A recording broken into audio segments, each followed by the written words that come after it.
진 신앙의 권위는 누구로부터 오냐면 하나님께로부터 옵니다. 여러분 믿으십니까? 제가 전하는 이 하나님의 말씀도 하나님께로부터 오는 것이지 이 목사가 뭐 대단하고 뛰어나고 능력 실력에 있어서 오는 게 절대로 아닙니다. 하나님께로부터 오는 것이 권위라는 것이죠. 그런데 하나님께로부터 오는 것 중에 가장 중요한 것이 있는데 그게 뭐냐면 바로 사랑이라는 것입니다. 오늘 우리가 마지막 찬양을 불렀죠. 우리가 모든 것을 다 갖추어도 사랑이 없으면 아무것도 아니라는 것이죠. 요한일서 4장 7절에 사랑하는 자들아 우리가 서로 사랑하자. 사랑은 하나님께 속한 것이니 사랑하는 자마다 하나님으로부터 나서 하나님을 알고. 아멘. 우리가 사랑할 때 하나님께 속한 자가 되고 반대로 우리가 서로 사랑하지 않으면 하나님께 속한 자가 아니라는 것이죠. 굉장히 무서운 말이죠. 자, 여러분, 사랑은 누구에게로부터 올까요? 하나님께로부터 온다고 성경은 말씀하고 있습니다. 그래서 하나님께서 우리를 사랑하신 그 권위가 이것보다 더 큰 권위가 없고 우리가 그 사랑으로 살아가는 것보다 그리스도인들의 더 큰 권위는 없다는 것입니다. 그러므로 우리가 그리스도인으로서 예수 믿는 자로서 서로 사랑하는 것이 마땅하다고 말씀합니다. 그래야 우리의 모습을 통하여 하나님을 보게 된다는 것이죠. 고린도전서 13장은 사도 바울이 고린도의 교인들에게 쓴 편지인데 고린도전서 13장을 무슨 장이라고 한 데 있죠? 그렇죠. 사랑장이라고 하는데 우리 이 말씀 잘 기억하시죠? 믿음, 소망, 사랑, 그 중에 제일은 사랑이라. 그렇습니다. 그런데 우리 신앙생활하면서 피부로 느끼는 거는 사실 사랑보다 믿음이 더 중요해, 사랑보다 소망이 더 중요해 라고 느낄 때가 많다는 것이죠. 그런데 사도 바울은 목회를 하면서 믿음도 참 중요한데 소망도 참 중요한데 그런데 목회를 하면서 깨달은 게 뭐냐면 사랑이 없으면 아무것도 아니라는 거예요. 여러분, 우리가 참 믿음을 가지고 살아가지만 믿음 없이 사랑 없이 믿음으로 행할 때 오히려 어렵고 힘든 일들을 많이 겪게 됩니다. 사랑이 있어야 된다는 건, 내가 천사의 말을 할지라도 사랑이 없으면 아무것도 아니죠. 천사의 말, 능력이 있어요. 그런데 사랑이 없으면 아무것도 아니라는 거예요. 내가 산을 옮길 만한 믿음이 있어요. 그런데 사랑이 없으면 아무것도 아닌 거예요. 내가 내 몸을 내어주고 불사른다 할지라도 사랑이 없으면 아무것도 아닌 것입니다. 여러분, 왜 그럴까요? 사랑이 없으면 해결되지 않는 게 있기 때문에 그래요. 반드시 사랑이 필요합니다. 설교하고 있는 이 목사에게도 이 말씀을 전할 때 사랑이 있어야 되고요, 복음을 전할 때도 사랑이 있어야 되고, 성도 간의 교제를 나눌 때도 사랑이 있어야 되고, 셀 모임 또 아이들 가르칠 때도 사랑이 있어야 되는 것입니다. 여러분, 하나님의 사랑이 나에게 들어오게 되면 우리는 많은 것들을 보기 시작합니다. 오늘 본문 말씀 갈라디아 5장 22절 23절에 보면 성령의 몇 가지 열매가 나오죠? 9가지 열매가 나오는데 사실은 9가지 열매가 아니라 한 가지라고 말씀하는 거예요. 왜냐하면 모든 것이 사랑으로부터 나오기 때문에 그렇습니다. 사랑이 있어야 여러분 아름다운 열매를 맺을 수도 있는 것이죠. 그런데 이 사랑의 정체성, 사랑의 능력이 뭐냐면 우리가 구별해야 될 것이 있습니다. 우리 마음속에 목사님, 저 사랑이 있어요. 저는 사랑이 많아요. 내 아내도 사랑하고 자식도 사랑하고 내 일도 사랑하고 난 사랑이 많아요. 근데 여러분, 중요한 건 사랑의 방식이라는 것입니다. 자, 지난번 말씀드렸듯이 요한복음 13장에 보면 예수님께서 제자들의 발을 씻기시죠. 십자가에 달리시기 전에. 그런데 제자들의 발을 씻기는 장면을 잘 생각해 보세요. 예수님은 제자들에게 보여주고 싶은 게 있었습니다. 내가 너희를 사랑하고 너희들을 섬기는 것처럼 너희도 이렇게 섬기는 자가 되어야 할 것이다 라고 말씀하셨죠. 그런데 만일 예수님께서 제자들의 발을 씻기실 때 무릎을 꿇고 세숫대에 물을 가지고 와서 제자들에게 발을 씻기는데 그 물이 80도 100도 되는 뜨거운 물이었다면 제자들이 사랑을 느꼈을까요? 아니죠. 발이 막 퉁퉁 화상을 입거나 난리가 나겠죠. 만약에 추운 겨울이라 칩시다. 그런데 아주 차가운 물을 가지고 제자들의 발을 씻긴다면 그 사랑이 느껴졌을까요? 아니라는 거죠. 마찬가지로 발을 또 닦는데 아무런 물도 가져오지 않고 손으로 그냥 빡빡 문대가지고 발이 벌겋게 일어난다면 제자들이 과연 사랑을 느꼈을까요? 아니라는 거예요. 우리는 진짜 사랑이 무엇인지를 발견하게 되죠. 내가 너를 사랑한다, 이것도 귀하지만 더 중요한 것은 어떻게 사랑하느냐, 어떻게 사랑하느냐라는 거죠. 오늘 우리가 예배 공동체로 모여서 하나님을 사랑하는 마음으로 왔습니다. 그 하나님을 사랑하는 마음으로 우리가 서로 사랑하지 않는다면 우리에게서 어떻게 하나님 모습이 드러나겠습니까? 말씀드렸듯이 그 손자를, 교회 다니는 사람을 정말 싫어했던 그 장사하시는 분이 이제는 손자가 교회 간다라고 하니까 너무너무 행복해하는 거예요. 저 깜짝 놀라서 물어봤죠. 어머님, 예전에 저 교회 얘기 꺼내지도 못하고 불교 다닌다고 오지 말라고 하고 그랬는데 어떻게 이렇게 손자가 교회 간다는 거 좋아하고 기뻐하십니까? 내가 목사님을 보니까, 그 교회 전도 나오는 거 보니까 교회 다니는 사람이 나쁜 사람이 아닌 것 같아. 내가 오해를 했었어. 그래서 나는 우리 가족 모두가 교회 갔으면 좋겠고 특별히 목사님 교회 갔으면 좋겠어. 제가 얼마나 감동이 되고, 야, 이게 하나님 나라구나, 이게 복음의 능력이구나. 우리는 복음의 능력을 마치 내 교회 와서 이 자리에 앉아야지만이 전도이자 복음의 능력이라 생각했지만 그것이 아니라 우리가 가는 곳마다 만나는 사람에게 그 현장에서 복음의 능력이 일어나고 있다는 사실이죠. 자, 여러분, 신앙의 본질이, 핵심이 어디에 있냐면, 자, 하나님이 저와 여러분을 사랑하셨습니다. 그러므로 저와 여러분도 서로 사랑하는 것 마땅하다는 거죠. 이제는 저와 여러분을 통하여서 하나님의 사랑이 드러날 수 있기를 축복합니다. 두 번째, 이제 희락으로 넘어가 볼게요. 자, 사랑과 희락이죠. 예수님께서 요한복음 15장에 포도나무 비유를 통하여서 너희는 내 안에 있어야 열매를 많이 맺게 된다 말씀하셨죠. 그래서 그 말씀을 보니까 예수님께서 비유를 말씀하시고 사랑에 대해서 이야기를 하는 목적이 있습니다. 그 목적이 뭐냐면, 내 기쁨이 너희 안에 있어 너희 기쁨을 충만하게 하려 함이라. 아멘. 예수님께서 이 말씀을 하시는 목적이 뭐냐면 희락, 기쁨인데 너희 기쁨을 충만하게 하려 함이라 말씀합니다. 누구 안에 거할 때 기쁨이 충만할까요? 예수님 안에 거할 때 기쁨이 충만해진다는 것이죠. 반대로 내가 왜 기쁨이 없을까? 내가 왜 기쁨으로 충만하지 않을까? 하나님 안에 거하지 않거나 하나님 말씀대로 살아가지 않을 때 우리는 기쁨이 사라진다는 거죠. 어떤 목사님이 어린 시절에 동물원에 갔는데 그 동물원을 갈 때마다 목사님은 너무너무 기뻤답니다.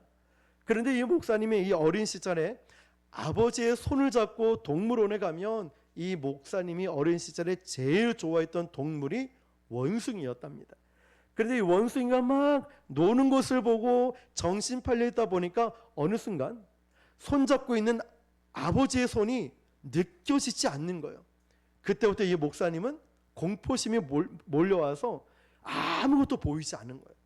그렇게 좋아하던 원숭이도 보이지 않는 거예요. 결국 울다가 미아 보호소에 가게 되었고 거기에서 아버지를 만나게 된 거죠. 그때 아버지의 손을 잡고 나오면서 비로소 그 다음에 동물들이 보이기 시작했다는 것입니다. 자, 사랑하는 성도 여러분, 내 삶의 기쁨의 근원은 그것이 우리에게서 없어지면 우리가 느끼는 이 외부의 자극을 통하여서 기쁨을 얻으려고 하지만 그것으로 채워지지 않는 거예요. 그래서 우리의 진정한 기쁨은 예수님 안에 있을 때, 그래서 요한복음 15장은 우리의 기쁨을 충만하기 위해서 예수님은 뭐라고 말씀하시냐면은 너희는 내 안에 거해야 된다 말씀하시는 거예요.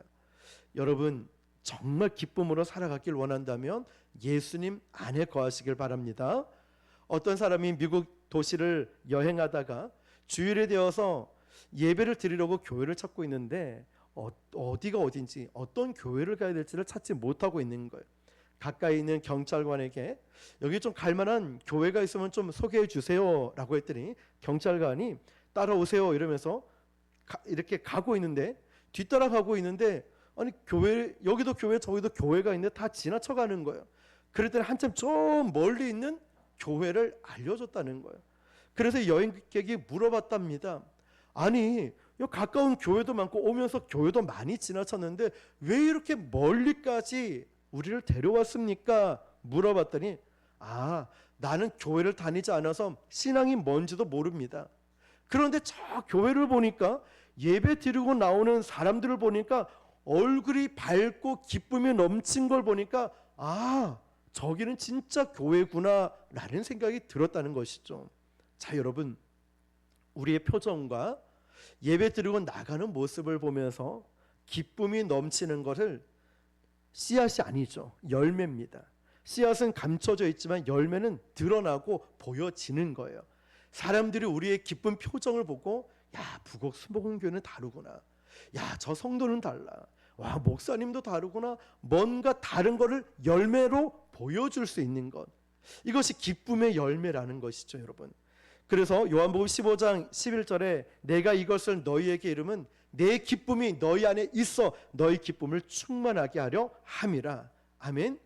너희가 내 안에 있어야 되는 이유가 뭐냐면 나는 너희가 기뻐하기를 원해라고 우리에게 말씀하시는 거예요.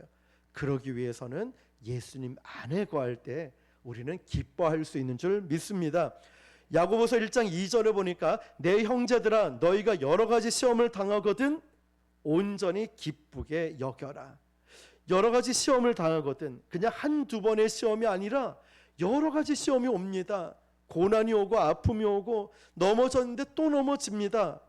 시험 좋아하는 사람 어디 있습니까? 넘어지는 거 좋아하는 사람 어디 있겠어요? 한 가지 시험도 힘든데 여러 가지 시험이 온다는 거예요. 근데 온전히 기쁘게 여기래요. 이해가 되십니까? 이해가 되십니까? 이어지는 빌립보서 4장 4절 보니까 주 안에서 항상 기뻐하라. 내가 다시 말하노니 기뻐하라. 아니 지금 사도 바울은 옥중에 감옥에 갇혀서 편지를 쓰면서 사도 바울 자신의 상황이 너무 힘들고 위중한 상황에서 빌립보와 골로새와 에베소 교회 성도들에게 기뻐하라고 말을 해요. 자기는 고난과 핍박을 받으면서 기뻐하라고 말을 하고 있습니다. 그런데 사도 바울이 쓴 편지를 보면 그 기쁨을 이야기하면서 항상 수식어가 있어요. 누구 안에 기뻐하라고요? 그렇죠. 주 안에서 기뻐하라는 것입니다. 그래서 이어지는 말씀, 왜 너희들이 주 안에서 기뻐해야 되냐면, 왜 너희가 기뻐할 수밖에 없냐면, 이어지는 빌립보서 4장 13절 보니까 내게 능력 주시는 자 안에서 내가 모든 것을 할 수 있느니라. 아멘. 우리가 기뻐할 수 있는 것은, 모든 것을 할 수 있는 이유는 내게 능력 주시는 자 안에서, 주 안에서 우리가 할 수 있기 때문에, 모든 것을 할 수 있기 때문에 기뻐하라는 것입니다. 여러분, 우리는 기뻐할 수 없는 일들이 더 많을지 몰라요. 어쩌면 내 앞에 쌓여있는 문제가 많고 끝나지 않은 고난이 있을 수도 있고 집에 여러 가지 어려움이 있을 수도 있습니다. 그러나 그렇지만 내가 기뻐할 수 있는 건 주 안에 내가 있다면, 내게 능력 주시는 자 안에서 내가 모든 것을 할 수 있다는 이 말씀을 믿는다면 환경과 상관없이 우리는 주 안에서 기뻐하게 될 줄 믿습니다. 세 번째는 화평이죠. 여러분 그런 경험해 보셨습니까? 은혜를 충만하게 경험하면, 성령 충만한 능력을 경험하고 정말 그 어느 때보다 뜨거운 은혜를 경험하고 나면 나에게 찾아오는 게 있어요. 그게 그 중에 하나가 뭐냐면 하나님이 나를 부르셨고 내 인생을 인도해 가시는구나 라는 확신을 갖게 됩니다. 은혜 받고 나면 그 확신 가운데 앞으로도 하나님은 나를 인도해 가시겠구나라는 확신을 갖게 됩니다. 성령의 열매가 분명한 것은 씨앗이 아니고 열매는 분명하게 드러난다라고 했죠. 보여집니다. 누가 봐도 열매라는 걸 알죠.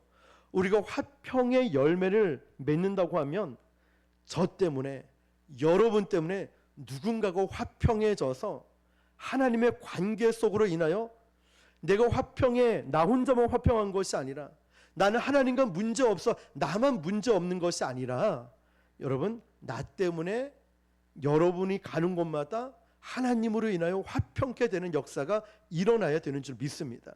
문제가 해결되고 어려움들이 해소가 되고 화평케 되는 역사가 일어나는 것이죠.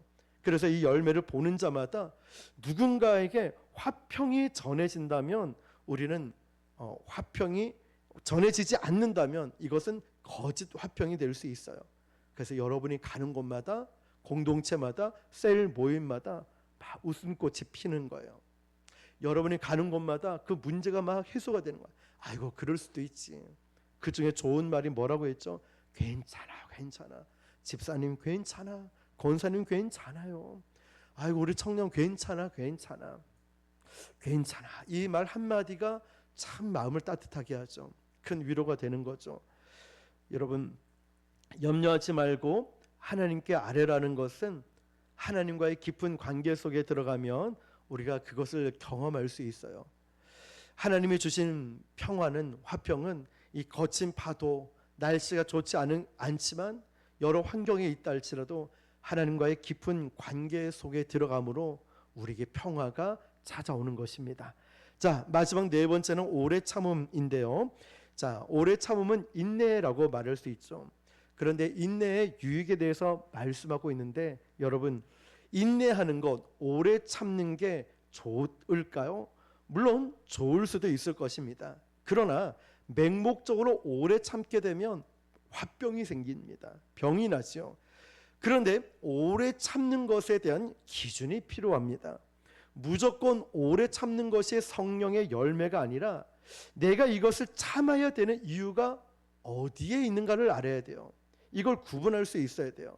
자, 우리가 오래 참는다라고 말할 때 내 의지로, 내 속에 의지가 아니라 내 속에 있는 이 믿음, 내 속에 있는 성령님께서 나를 지켜주시는 것을 믿을 때 우리는 참을 수 있고 인내할 수 있고 이걸 통하여 성령의 열매가 드러나는 것입니다. 맹목적으로 참는 것이 아니라 내 안에 있는 믿음, 또 성령께서 나를 지켜주신다는 이걸 가질 때 우리는 오래 참음의 열매를 맺게 되는 거죠. 내 스스로가 여기서 참아야지, 노력해야지, 이런 것이 성령의 열매가 아니라 내 안에 있는 믿음 때문에, 내 안에 임재하시는 성령님 때문에 내가 참을 수 있고 견딜 수 있고 열매를 맺을 수 있다는 것이죠. 그런데 여러분, 우리가 인내를 할 수 있다는 것, 오래 참을 수 있는 것은 소망을 가져야 오래 참는 것도 가능합니다. 우리가 똑같은 우리의 삶의 고난과 역경을 지날 때, 우리의 인생의 슬럼프를 지날 때 중요한 것은 이거예요. 소망을 가지고 있느냐, 가지고 있지 않느냐라는 것이죠.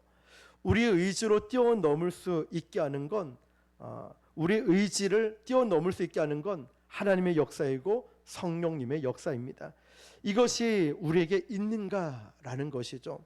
오래 참음이 성령의 역사라고 한다면 그 성령의 열매라고 하면 분명히 우리에게 주는 유익이 있다는 것입니다. 자, 제가 말씀드렸듯이 여러분 보시기에도 저는 건강한 편입니다. 그런데 한 번씩 아프면은 아주 크게 아프다고 했죠. 제 막내와 초등학교 6학년짜리와 함께 자는데 얼마 전에 너무 아파가지고 몸을, 저는 막 사시나무 떨듯이 몸을 떨면서 막 이러면서 몸살을 나면서 아파요. 이불을 뒤집어 쓰고. 그런데 제 막내아이가 자면서 아빠가 막 이렇게 하니까 무서워서 같이 못 자겠다는 거예요. 그런데 그렇게 아프지만 설교를 해야 되잖아요. 예배를 드려야 되잖아요. 그런데 그 상황에서 힘있게 예배를 드리고 또 설교를 하면 반드시 어김없이 누군가가 연락이 옵니다. 목사님, 오늘 설교가 좀 달라진 것 같아요. 목사님 너무 큰 은혜 받았어요. 그런데 어떤 경우냐면 꼭 제가 아프고 몸살나고 힘이 없는 상태에서 설교를 하고 나면 이런 메시지, 이런 연락들을 받아요. 제가 지난번에 독감에 걸렸을 때 역시 마스크를 쓰고 정말 다리도 풀리고 눈도 풀리고 너무 힘들었는데 전도를 나가요. 변함없이. 그런데 만나는 사람들마다 저는 너무 힘든데 그분들은 저를 보고 목사님 오늘따라 얼굴이 왜 이렇게 좋으세요? 라고 말을 해요. 그리고 그 아픈 상태에서 설교를 하잖아요. 저는 그때 가슴으로 설교를 하게 된다는 거죠. 다시 말하면 여러분 이 네 번째 다루고 있는 이 오래 참은 인내라는 것은요, 아픈 것으로 끝나는 것이 아니라 그 경험이 나를 온전하게 만들어줬다는 거죠. 이 아픈 것, 힘든 것 통하여서 말했죠. 내가 인내한다는 것, 여러분 힘든 것은 분명합니다. 그런데 내 삶의 축복이라고 하는 것을 이야기할 수 있을 때 인내라는 삶 자체가 달라진다는 것입니다. 여러분 등산을 하다 보면 처음에 산 올라가기가 굉장히 힘들죠. 그런데 정말 힘든데 이렇게 어느 정도 산에 올라가면 우리는 정상을 보기보다 내가 얼마만큼 왔나 자꾸 뒤를 쳐다보게 됩니다. 그런데 어느 순간 보면 깜짝 놀라죠. 야, 내가 여기까지 올라왔네? 언제 여기까지 올라왔지? 여기까지 올라온 것을 보면 그게 참 힘이 되고 그래서 또 올라갑니다. 가다 보면 또 사람들을 마주치죠. 올라갔다가 내려오는 사람 만나면 물어봅니다. 얼마나 남았어요? 그분들 뭐라고 합니까? 거의 다 왔다라고 하죠. 어김없이 거의 다 왔어요. 거짓말이잖아요. 가다 보면 한참을 가는 적이 있어요. 자, 그런데 그 얘기를 어쨌든 믿고 또 올라갑니다. 그런데 신기한 것은요, 그렇게 해서 올라갔는데 정상까지 갔는데 내려올 때는 금방 내려오게 됩니다. 길이 쉬워서가 아니라 우리가 갔던 길, 왔던 길을 가기 때문에 쉽게 내려온다는 것입니다. 자, 여러분, 오래 참음은 성령의 열매 중에 하나입니다. 온전하고 구비하여 조금도 부족함이 없게 하시려고 오래 참도록 인내하도록 우리에게 때로는 고난을 부어주시고 때로는 핍박을 주시기도 하고 내 앞에 어려운 일을 두기도 합니다. 그러나 이것을 내 힘으로 이제는 이겨내는 것이 아니라 말씀과 기도로 돌파해 가면서 성령이 주시는 힘으로 잘 인내할 때 우리 안에 무엇이 맺힐까요? 인내라는 성령의 열매를 맺게 되는 것입니다. 오래 참음이라는 성령의 열매를 맺게 됩니다. 여러분, 오래 참게 될 때 이제는 소망을 바라보는 것이고 이제는 내 안에 계신 성령이 주시는 힘으로 오래 참는 거예요. 그래야 우리 안에 맺혀지는 성령의 아름다운 열매인 9가지 열매인 오래 참음의 열매를 맺게 될 줄 믿습니다. 오늘 저와 여러분들이 9가지 열매 중에 오늘 4가지 열매를 다루었는데요. 우리 다음 시간에 또 5가지부터 또 9가지 이렇게 나눌 텐데 오늘 이렇게 성령의 9가지 열매가 저와 여러분의 삶에 아름답게 맺히기를 주님의 이름으로 축원합니다. 기도하겠습니다. 오늘 주신 말씀을 붙들고 그 중에 제일은 사랑이라고 하신 이 말씀들을 붙들면서 하나님